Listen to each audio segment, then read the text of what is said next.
Sweet in the morning, oh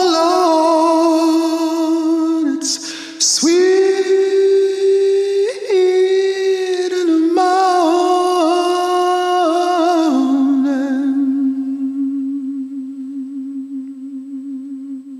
Sweet. This is an interview with Miss Jessie Shepard for the Birmingham Civil Rights Institute's Oral History Project by Dr. Horace Huntley at Miles College, March 16, 1995. Ms. Shepard, thank you for coming, taking time out of your schedule today to sit and talk with us about Birmingham and the Civil Rights Movement. You're welcome. I'm glad to be here. Yes, I just want to start by just asking some basic foundation questions about your parents. Where are your parents from? What part of the state? Okay. Were they born here in Birmingham? No, my mother was born in Sumter County, and my father was born in Macomb County, but later on in life, they moved to Birmingham, Alabama. Were you born in Birmingham? Yes, I was. How many brothers and sisters do you have? Well, it was 9 of us, 3 boys and 6 girls. Okay. How many of those older and how many younger than you? Okay. I have 2 younger sisters and 1 younger brother, and the rest are older than I am. Mm-hmm. Tell me about your parents' education. How much education both of them have? Well, not very much. My mother went to the 5th grade because she mostly said they had to work, in the field at that particular time. And my father, I think she said he went to about the 3rd or the 4th grade. Mm-hmm. Yeah, in the Black Belt counties, that was probably about the norm for Black people during those times. Yes. Uh-huh. What about occupations? What kind of work did your mother and your father do? Well, my mother always did domestic work, and my father, he did laboring work, and he was a welder at the surrounding plants here in Birmingham. Mm-hmm. Okay. What about your education? Where did you go to elementary and high school and all from there? Okay. I went to Hudson Elementary School, and after about the 3rd or 4th grade, they built Callaway Elementary School, and I graduated from that school. And afterwards, I went to Carver High School, North Birmingham. Who was the principal when you were there? Mr. Lowe. Mr. J.L. Lowe. Mm-hmm. Okay. What community was that? North Birmingham. North Birmingham. North Birmingham, okay. Collegeville. How would you describe the community that you lived in when you were in high school? Let's say, the racial makeup, the occupations of people there, the recreation. How would you describe it? Well, low to middle class, and for the racial makeup, we didn't have any, unless it was the white man at the corner store. Everybody was predominantly Black. It's an all-Black community. Right. Were there any areas near you where white people actually lived, or did they live further back in Norwood? Norwood and North Birmingham was the white people area at that particular time. So there were no white families living, say, on the next street from you? No. Mm-hmm. We lived close around to U.S. Pipe, the plants with all the smoke and the soot and stuff, so they were a little further away from all of that. Yeah. What kind of recreation did you have in your communities? Not any at all. We played in the yard, hopscotch. We did our lesson. We really didn't have any place to go. Church was a very important part of our lives. We had things that we would do at church, like choir rehearsal, play games, or they would have Easter celebration for the kids. But other than that, we played with each other. So most of your recreational activities then was either in the church or at school? Yes. What about parks? Parks? Did you have any parks? Non-existent. We had like Macklin Park that was in Collegeville. We did have that one particular park that was available to us. And I remember as a little girl, they had a park down by the city jail, but we didn't have transportation. There was not a car in our family.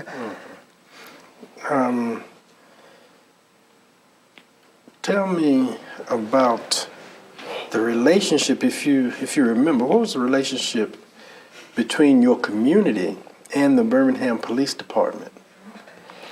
Well, the police department wasn't very active in our community. You would see the cars go by, and if there was some young men on the corner, they may slow down and talk with them and find out what they were up to. But for as my relationship with them, I didn't really have any. There's really no ongoing relationship with the community. Did you look at the police as being there in the community to protect and serve that community? In a way I did, and in a way I looked at it as a way of keeping us in line, you know. Okay.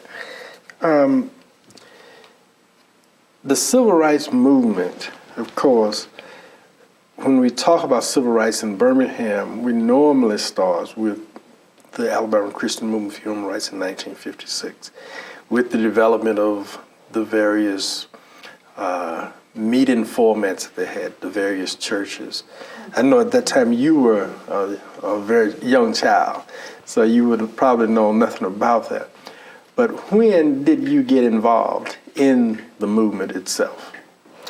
I was 15, and I was still in high school, and that's when I got involved, when it came to my school. At Carver High School. Mm-hmm. And how did that happen, that you would get involved at that point? What took place to get you involved? Had you been to any mass meetings before you got involved? No, I had not. The only experience I had was the day that they came to my school, and there were different leaders that was talking, and they was telling us what they had planned to do for us, marching, what have you. And we listened at the speakers, and just from listening at them, I decided that I would march. Were they in an assembly in the school? No, definitely not. They were across the street from the school ground because they wasn't allowed on the premises. And we were told not to go off the premises. So then how did you get the opportunity to hear them speak if you were not allowed to go off the premises? Because they was across the street from the school, and we went to the edge of the school ground and we listened. And after their delivery, well, it motivated me to just go with them. How many kids did it motivate to participate at that point? It was quite a few. I don't remember exactly how many, but it was quite a few. Yeah. Now, this is in May of 1963, during the demonstrations, right? At that point, the movement was really sort of at a low because it didn't have a lot of people that was staunchly involved. You had a lot of people that were involved, but many of those were older people, and they were fearful of their jobs and their homes. So the idea was to get children involved. What did your parents say about that? Well, like you say, it was something that was already talked about. So my parents was aware that they were going to try and recruit the younger children to march, and they had told me beforehand not to get involved, and I did anyway. You know. Well, that was that a difficult decision for you to make, to go against what your parents were saying to you? It was, because usually I obey them. But like I said, after listening to the speeches that the leaders were making, and after soul searching and thinking about my experiences and my experience of my parents and other people in the neighborhood, I just decided that now it's time for a change and I want to be involved in it. What did they say to encourage you to get involved? Well, they was telling us about the things that had been going on all along. You wasn't allowed to sit here. You wasn't allowed to eat here. We need better jobs. We need to be treated better, you know, and now is the time to do it and things like that. And all the things that they were talking about, I knew to be for a fact because I had seen some of these things happening. And I've seen people that not making enough money, not being able to go here, or take, for instance, my mother, my grandmother, they always did domestic work. And some of the same people that they worked for may have had the cafeteria and they could feed the other people, but when they would get tired, they could not go up front and sit down and eat a sandwich. They had to stand up in the back and eat. And if they wanted water, go out back and get some water. You know, all of those things to me was oppressive to black people, and I was old enough to know about them. So you thought it was time for a change. And, I did. Well, why didn't you say, well, let someone else do that? I would stay in school and get my education rather than being out on the front line. Why didn't you take that position? Well, at the time, I'll admit I was afraid. I was very scared, but I was also thinking about if everybody said that, they wouldn't have enough people to follow them. So I was just willing to take the consequences. What did your teachers say before you got involved? Did they instruct you not to get involved or to get involved, or were they simply neutral? No, we had assembly in school, and like my parents, they knew what was going on also, so they warned us beforehand not to become involved, because if we did, we would be expelled. Mm-hmm. So they did not encourage you to get involved? No, they did not. In fact, they suggested that you not get involved so that you would not be expelled from school. Right. Okay. Were there any teachers that encouraged you? No. So most were, in fact, looking out for you in the sense that they didn't want you to get expelled from school. Exactly. And then I think that they probably thought that if we left off of the school and they didn't try to, tell us their version of what they thought we should do, that they may be held liable for us leaving the premises if something happened to us and we got hurt or what have you. Well, I'm going to skip a part of this and return to that, but I want to ask you, what was the reception when you returned to school? I know that you spent time in jail, but what was the reaction of the other children in school and your teachers when you returned to school? Well, I think that we were treated a little bit differently, kind of like not in a way where they would kind of put us down for going to jail, but like they were somewhat proud, that we had participated in this. No one treated me badly or... So you were somewhat of a hero, yeah. A shero, I guess. Okay. Let me ask you, the day that you were encouraged by those individuals from the Alabama Christian Movement and SCLC, you then left school and you went to 16th Street Baptist Church. Yes. Can you describe what happened at 16th Street inside? Okay, at 16th Street on the inside, we had some of the same leaders that was at my school, also some other ones, and they would talk and they would tell us what to expect. They would tell us the route that we were going to take in the march and what to expect from the police, and just stay together. And we sung songs. Matter of fact, some of the songs that we sung those songs because a lot of people didn't know the songs or whatever, so we sung those for a while.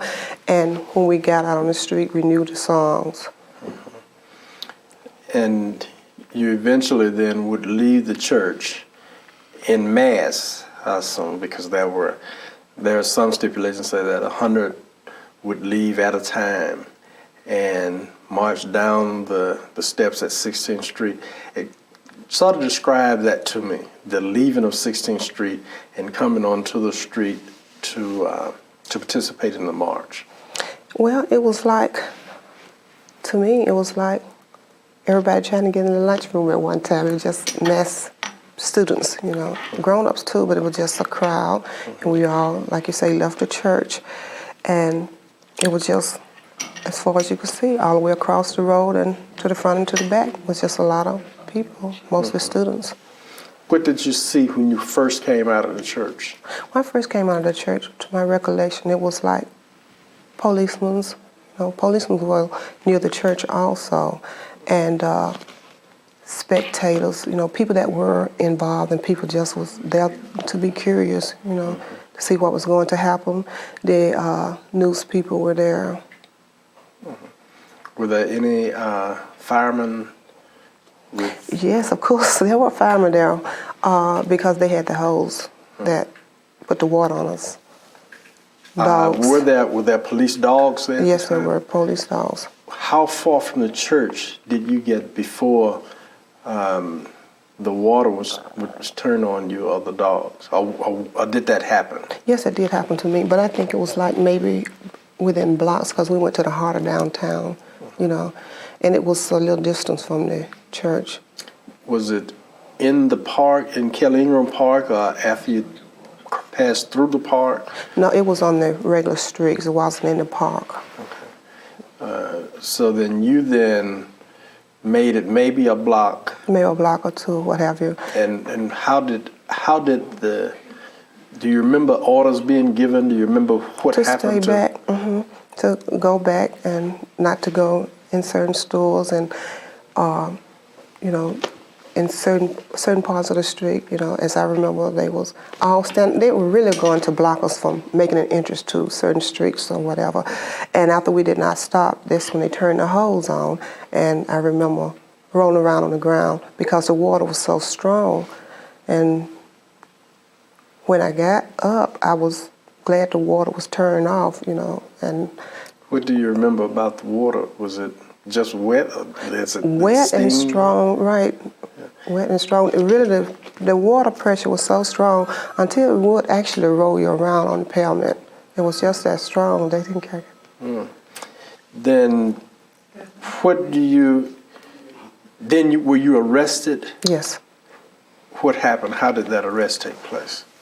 Well, the policemen came in what we would call the paddy wagons, and they loaded us up, as many as they could in those wagons, and we were taken to juvenile court and processed, name and all of that, and then we were locked up. And later on, during the same day when they got as many, I guess, as they wanted to, we were all taken to the Birmingham Fairgrounds, and that's why I stayed for 4 days. How were you taken from the city to the fairgrounds? In their paddy wagons. In the paddy wagons. Mm-hmm. And you say you remained at the fairgrounds for 4 days? 4 days. So describe to me what you remember about that period. Well, I remember being very scared, and we all cried a lot, because we wanted to go home. I did. We wanted to go home, and we were told that we could not go home, that we would have to stay there until the movement got us out or got the funds to get us out or whatever. And the first day wasn't too bad, but as the days progressed, it got worse and worse because I didn't like the food, and we played games. And I knew at that point that my mother was worried about me. I really started thinking about that a lot. And so we mostly played games, cried, laid around. It wasn't anything really to do, but hope that they would soon get us out. Mm-hmm. Did others in your family participate? No. You were the only one that participated. And what did they feel about your participation? They, later on we talked about it, and they were glad that I did it, but they was all crying. My mother told me that my grandmother would cry every day. She would cry, and my sisters and brothers, they would cry because they was afraid of what they were going to do to me. You were suspended from school? I had to be jail for 4 days when I was in jail. When I got out of school, my mother had to take me back to school, yeah. Did you have to, she took you back to school, were there any other kinds of repercussions as a result of your being involved? No. Okay. What church were you a member of at the time? We went to Christian Valley in North Birmingham, and sometimes we would go to Wilson Chapel Church because mostly my uncle had a church, and we would have to go to his church a lot. So a lot of times I visit those other churches because my friends went there. Were either of those churches involved in the movement, or the pastor of those churches involved in the movement that you know of? You remember? I don't think so. What do you think were the benefits of you and your family, of you being involved in the movement? What were the benefits to your family and the community as a result of that involvement? Well, I think there were lots of benefits. Things changed, in the community as well as, downtown. For one thing, it kind of motivated people to be their own person, not necessarily be negative to whites after them, but to stand up for themselves and say, this is not right, or I feel that there's two sides to everything. And I think that it later on it made us be able to have better job, better school, and pursue a lot of jobs that normally we would not have done because of that. Also, we were able to spend our money where we want to spend our money and be able to be treated like we was, as good as anybody else. And I really felt like it made a big impact when I could still go to North Birmingham and no longer had to see the sign that colored in back, or white folks only, those kinds of things. So would you suggest then that the movement was successful? I think so. And that its success is based upon the changes that you see that's taking place over time. What did you do after you finished high school? Did you go into, I see you've gone to Lawson State, a number of other places, and you are now a dietitian, is that I'm right? a clinical diet technician and nutrition. So did you think that the movement had an impact upon what you would eventually do as a career? Well, I think that it had an impact on me going on because, when I left school in 11th grade, I went to Jeff State so I could get my GED. So I think it made me continue my education, not just say, well, I'm finished.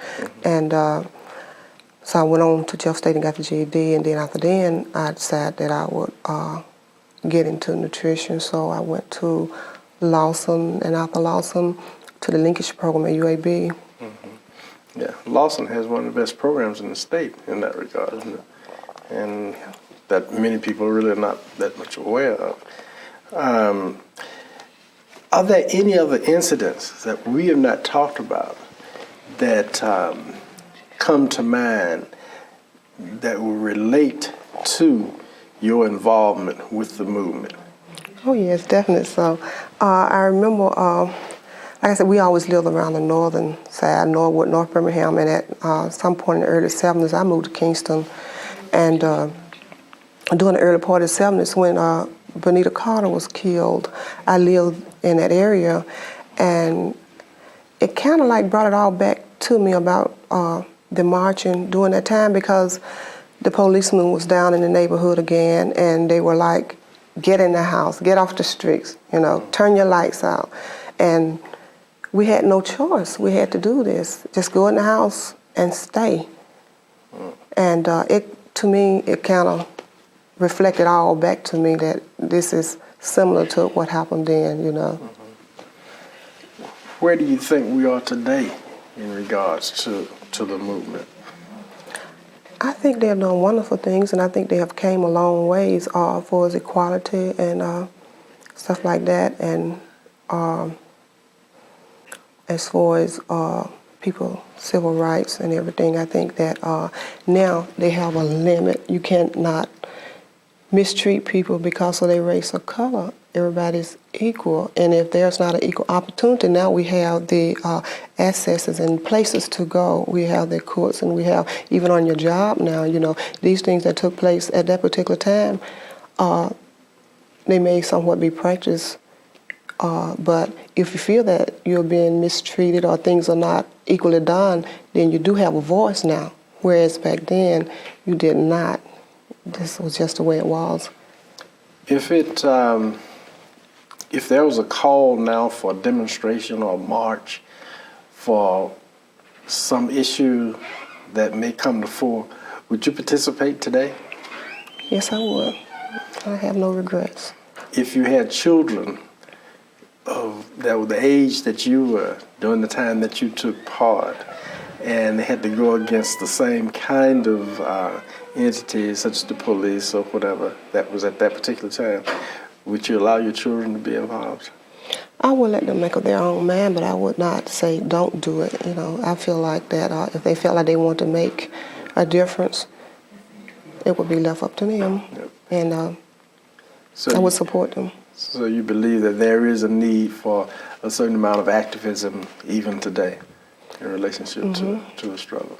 Yeah, we should never forget what we went through. Even though we have came a long way, there's always reason that things could change and go back if we get dominant and just stand still.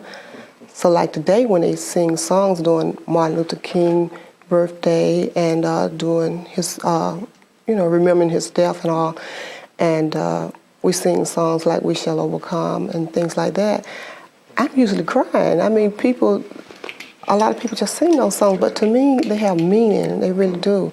And that's one of the reasons, well, I think after today I will go. That's one of the reasons I have not visited the Institute, because I always felt like it would be real painful to... Oh, you have not visited I have the Institute? not been there yet in the 2 years.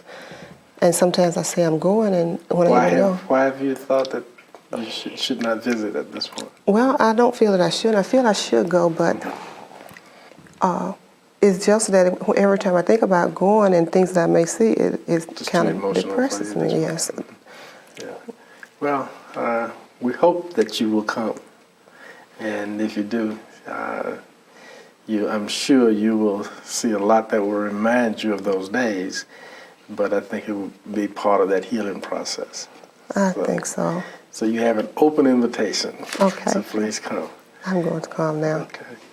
All right. Well, I want to thank you for the time that we spent today, because you've been very helpful in helping us to piece together this story of Birmingham.